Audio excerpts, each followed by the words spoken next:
नमस्कार, स्वागत है आपका उत्तराखंड खबरनामा न्यूज में। सीएम धामी की साफ चेतावनी, पद बड़ा हो या छोटा, भ्रष्टाचार किया तो होगी सख्त कार्रवाई और सीधा जेल का रास्ता। 3 वर्षों में भ्रष्टाचार के बड़े चेहरों पर चली धामी सरकार की निर्णायक कार्रवाई। उच्च पदों पर बैठे अफसर भी नहीं बचे। किसी को निलंबन की नोटिस थमाई गई तो किसी को सलाखों के पीछे भेजा गया। जीरो टॉलरेंस की नीति हर मोर्चे पर प्रभावी। उत्तराखंड में मुख्यमंत्री पुष्कर सिंह धामी के नेतृत्व में पारदर्शी और जवाबदेह शासन की दिशा में ठोस और निर्णायक कदम उठाए जा रहे हैं। सरकार का स्पष्ट उद्देश्य है कि राज्य को भ्रष्टाचार मुक्त बनाना और प्रशासन में जवाबदेही सुनिश्चित करना।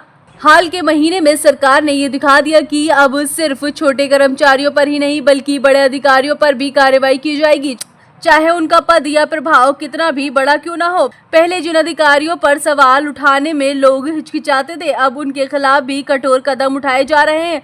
मुख्यमंत्री धामी की जीरो टॉलरेंस नीति के तहत अब तक कई वरिष्ठ अधिकारियों पर भ्रष्टाचार, पद के दुरुपयोग, आय से अधिक संपत्ति और वित्तीय अनियमितताओं के आरोप में कार्रवाई की गई है। मुख्यमंत्री धामी ने स्पष्ट किया कि सरकार की नीति साफ है, भ्रष्टाचार के खिलाफ जीरो टॉलरेंस और जवाबदेही तय करना।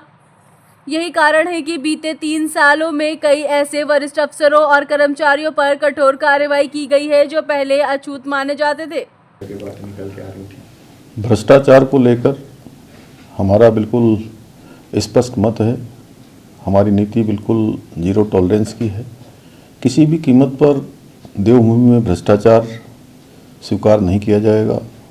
हमारी सरकार भ्रष्टाचार को जड़ से समाप्त करने के लिए लगातार काम कर रही है और हमने भ्रष्टाचार को समाप्त करने के लिए 100 से भी ज़्यादा नकल के मामले में फैले भ्रष्टाचार को पूरी तरह से समाप्त करके जड़ से समाप्त किया और 100 से ज़्यादा नकल माफियाओं को जेल की सलाखों के पीछे भेजा।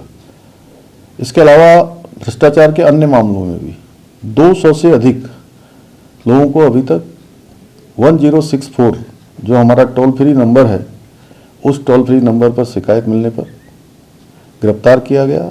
विजिलेंस के द्वारा हरिद्वार नगर निगम में भूमि खरीद घोटाले का प्रकरण जैसे ही मेरे संज्ञान में आया, तत्काल हमने शासन से एक वरिष्ठ अधिकारी के नेतृत्व में जांच बैठाई, जांच दी उनको और जांच की रिपोर्ट आते ही भूमि विक्रेताओं के बैंक के खातों को सीज किया गया है।